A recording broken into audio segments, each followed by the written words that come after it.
And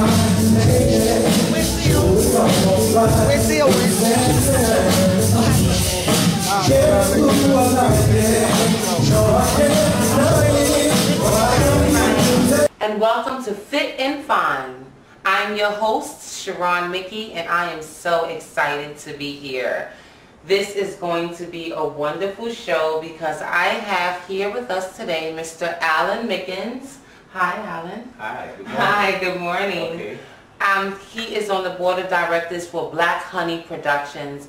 Black Honey Productions is provides event plannings for older adults, elders, individuals, you know, partying after 45 and 50. Am I right, Alan? That's correct. Because a lot of people are used to 21 and 36, you know, these kind of age groups going out, but Black Honey Productions caters to our fabulous, funky, fresh divas after 50. Exactly. Right? So, exactly. Alan, hello. Welcome to the show. Tell us more about Black Honey Productions.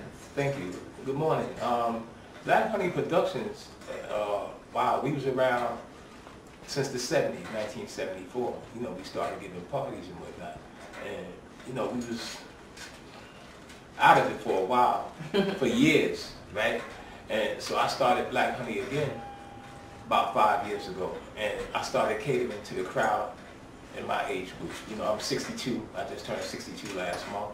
Happy belated birthday to you, Alan. Big shout out to Alan. Yeah. Okay. Yeah, so we cater to the older crowd, and we try to provide a safe environment for them to come out and have a nice time, you know, just for one night, you know. And so far I've been very successful at it. Or should I say, me and my partners have been, you know, very successful at, you know, giving these parties, you know, these venues, and people come out.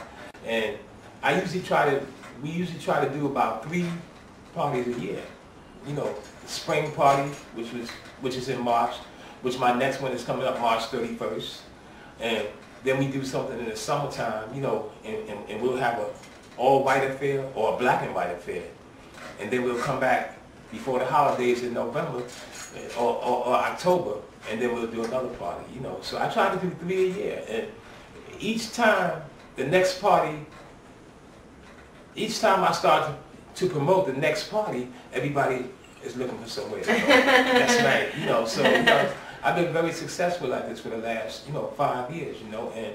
And all that, and part of my planning is to get people together that haven't seen each other in a whole lot of years. You know, that's part of my planning, you know, because I'm in touch with a lot of people from my neighborhood, you know, and they all come out to the parties, and then they'll say, oh, wow, there go George, or there go Cheryl, you know, and we haven't seen each other in a long time, you know, so I get a real kick out of that. I really get a kick out of, you know, bringing people together, you know, and we do, you know, we play some up-to-date music at my parties, but most of the music is like 60s, 70s, and 80s, you know, you know, the music that we all identify with, you know, and we really have a nice time, you know, yeah.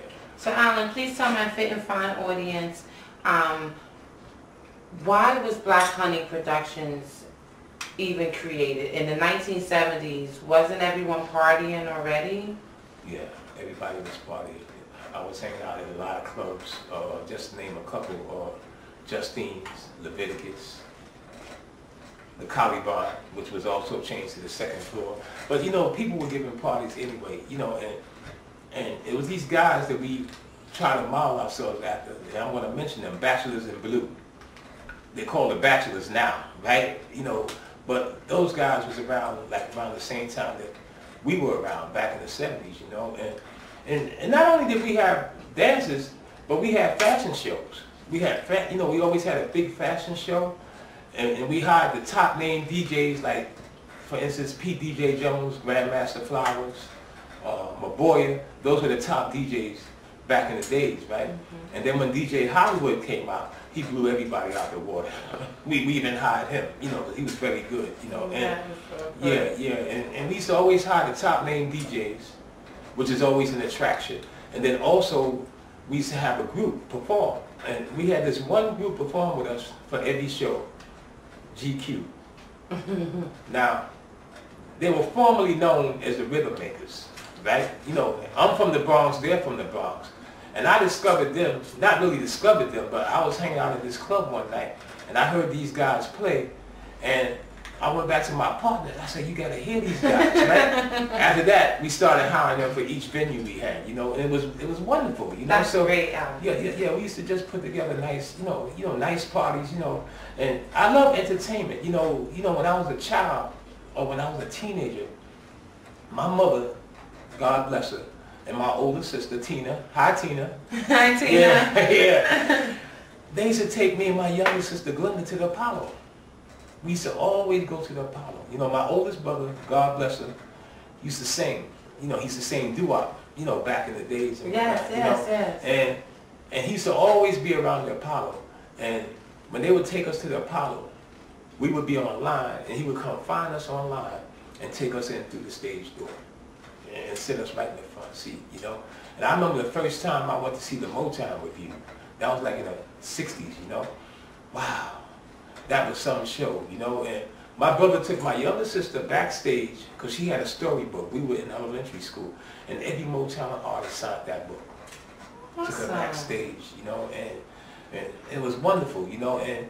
And you know, I come from a musical family. You know, my mother, she used to love Ray Charles and, you know, different people like that, you know. So I didn't have a choice but to love music because music was in my household all the time, you know what I'm saying? You know, and I can remember when my sister Tina used to have, you know, get-togethers at the house, and I used to always play the music. I always knew what music to play, you know, and they used to be dancing, and I enjoyed that. I really enjoyed that, you know, and even today, you know, if I go to cookouts or somebody's having something at their house, they always get me to play the music because I don't always know what to play. You know, I have an ear for music, you know. And, you know, just entertainment is wonderful. You know, I still go to the shows today, you know. I go to the shows, you know, at the Beacon or at the Paradise Theater up in the Bronx and whatnot. Mm-hmm. You know, I be going to them Oakley shows, you know, I just love entertainment, you know. Yeah. That's wonderful. Alan, I was just so impressed when I had the opportunity to meet you, and I'm looking forward to my first Black Honey production event on March 31st here in Harlem at Perry Bishop Hall. I have the flyer behind you. Can you pass it to me, please? Because you told me this about 5 months ago, and here it is happening this month, the day after my birthday. Do I still get my free ticket? You sure do. Oh, Alan! Sure okay, the biggest classic spring soul party of the year. Yeah. Strictly for the grown and sexy. Exactly. What makes people grown and sexy, Mr. Mickens? You know, also, if you notice on the flyer it says dress to impress. See, this is how we used to go out, you know, back in the days. We used to go out, we used to put on our best clothes. Like what? We used to go out, alligator shoes. you know, nice silk and sharkskin pants, mohair pants, you know, alpaca sweaters, you know. I mean, we went dressed to impress, you know, and this is how my parties are, you know. People come out dressed to impress. I might look like this at my party, or I might have on something else, you understand? But we always, you know, just for one night, you know, we owe it to ourselves to, you know, go out and look our best. Because it's 3 times a year you said that you throw your parties. And people, I wanted to also state how I learned that people are very comfortable to come to your events because they're safe. You know, they feel secure. The music is great. It's bring your own brown bag. So you come and set up a table. You invite your friends, or, you know, let me just see if I got it right here, because I'm a 70s baby, but I wasn't partying in the 70s like you were. I was just kind of born.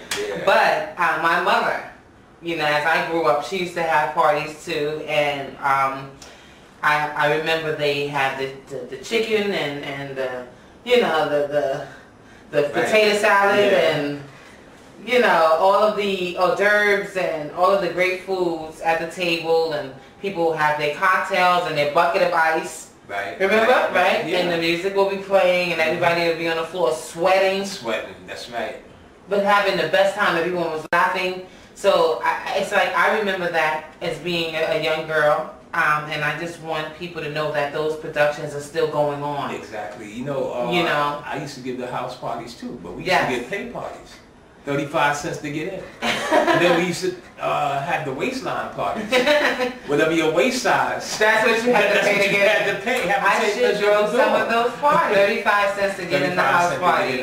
And you feed them, right? And everyone be laughing. Right. Alan, the reason why I'm expressing this so much is because I haven't seen a lot of that. When I was growing up through my 20s and my early 30s, a lot of the parties were in big clubs where there might be events, you know, happening afterwards if you didn't leave early enough or if you didn't. No, honestly. Right.